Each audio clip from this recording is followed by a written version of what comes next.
Assalamualaikum warahmatullahi wabarakatuh. Bismillahirrahmanirrahim. Pengenalan Batu Hajar Aswad. Sejarah Batu Hajar Aswad diriwayatkan di dalam kitab Akhbarul Makkah dari Ibnu Ishaq melaporkan mengenai Nabi Ibrahim alaihissalam berusaha membina Kaabah, iaitu ketika binaan Kaabah sudah tinggi, Nabi Ismail alaihissalam mendekati batu yang digunakan untuk berdiri bagi membantu ayahnya Ibrahim alaihissalam membina rumah Allah. Ia memindahkan batu tersebut di salah satu sudut penjuru dekat Kaabah. Lalu ia diletakkannya dekat dengan tempat Hajarul Aswad. Lalu Nabi Ibrahim alaihissalam berkata kepada puteranya, "Tolong carikan sebuah batu kepadaku untuk aku meletakkannya di sini sebagai tanda memulai tawaf bagi orang-orang yang hendak melakukan tawaf."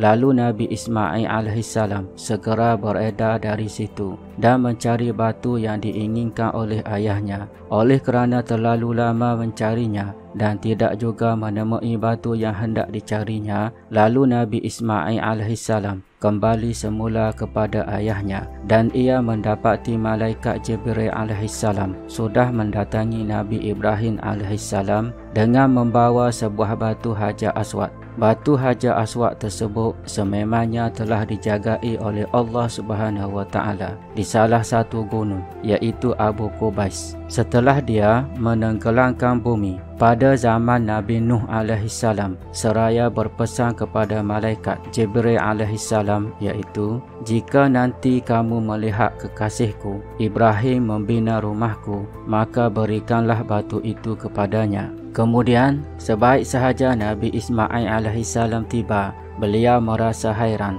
melihat ayahnya sudah mendapatkan batu yang dicarinya. Beliau bertanya, "Dari mana ayah mendapatkan batu ini?" Nabi Ibrahim alaihissalam menjawab, "Jibril alaihissalam yang membawanya kemari." Kata Nabi Ismail alaihissalam lagi, "Sebab itulah aku melihat ada cahaya yang berwarna putih yang sangat terang dari tempat ini." Setelah berlalu zaman Nabi Ibrahim alaihissalam dan zaman Nabi Ismail alaihissalam, bangunan Kaabah ini telah beberapa kali runtuh lalu dibina semula oleh orang Quraisy Mekah. Diriwayatkan oleh Al-Hakim di dalam kitab Mustadrak bahawa ketika hendak meletakkan batu Hajar Aswad di tempat asalnya, ketua-ketua kabilah mereka berebut-rebut dan berselisih pendapat serta hampir-hampir berlaku perbalahan dan perbunuhan. Tetapi kemudiannya mereka membuat kata sepakat bahawa sesiapa yang mula-mula melalui pintu Kaabah ini, maka orang itulah yang berhak memutuskan pertikaian tersebut.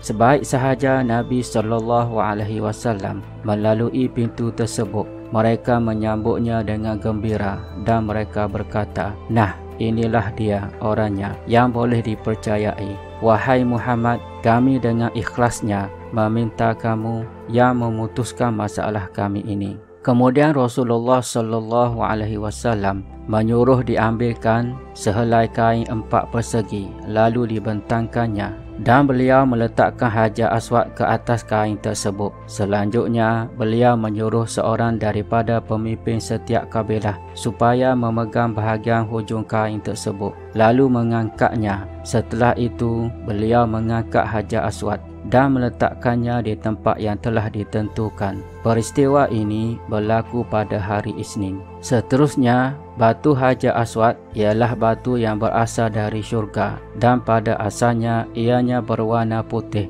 bahkan lebih putih daripada salji dan susu. Dan disebabkan dosa-dosa orang musyriklah menyebabkan ia bertukar menjadi hitam. Batu Hajar Aswad ini panjangnya lebih kurang 1 hasta atau 18 inci. Ini berdasarkan dari Abdullah bin Amr bin Al-Ash radhiyallahu anhu. Ia berkata, "Warna batu Hajar Aswad lebih putih daripada susu, manakala panjangnya seperti tulang hasta." Hadis daripada Ibnu Abbas radhiyallahu anhu, ia berkata, iaitu yang bermaksud Rasulullah SAW bersabda, Hajar Aswad itu turun dari syurga, lebih putih daripada susu. Tetapi dosa-dosa anak Adamlah yang menjadikan batu itu hitam. Hadis riwayat Tirmizi.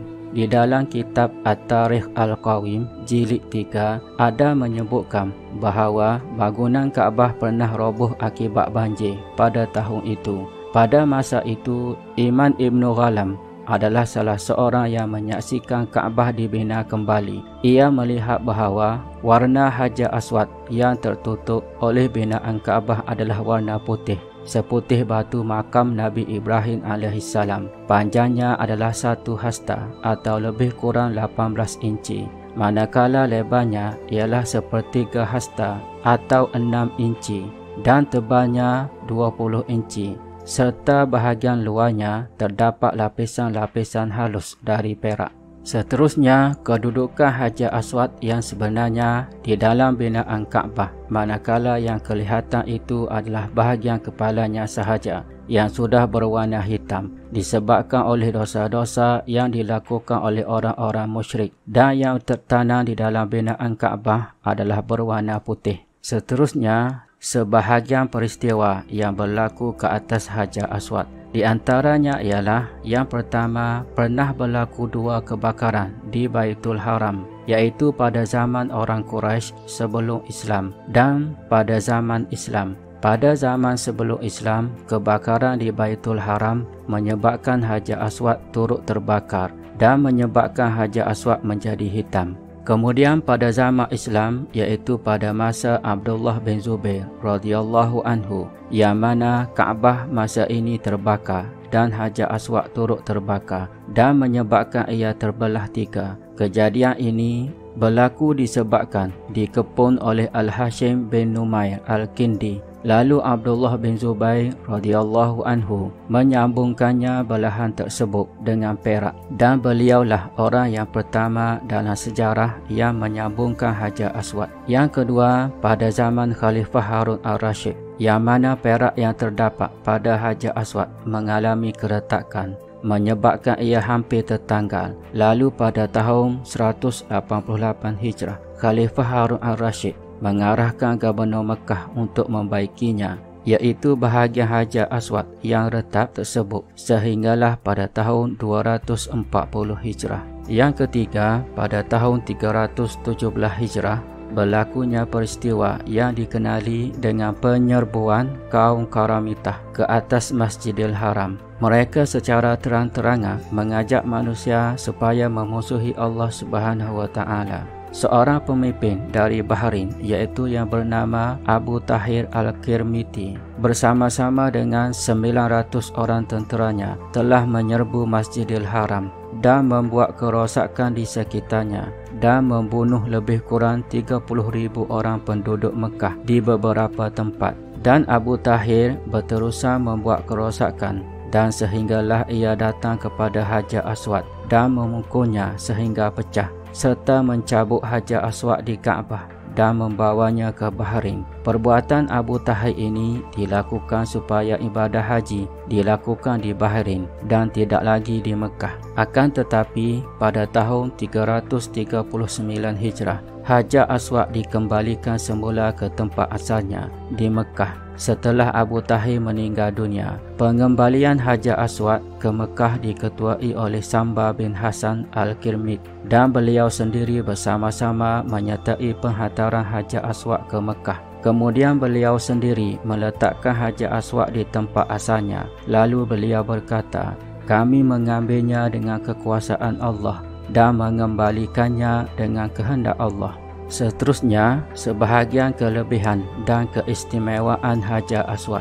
Di antaranya ialah yang pertama, Hajar Aswad adalah batu mutiara dari syurga. Hal ini berdasarkan hadis Rasulullah sallallahu alaihi wasallam, iaitu yang bermaksud Rasulullah sallallahu alaihi wasallam bersabda, "Sesungguhnya Hajar Aswad dan makam Ibrahim adalah batu mutiara dari syurga yang Allah hilangkan cahayanya.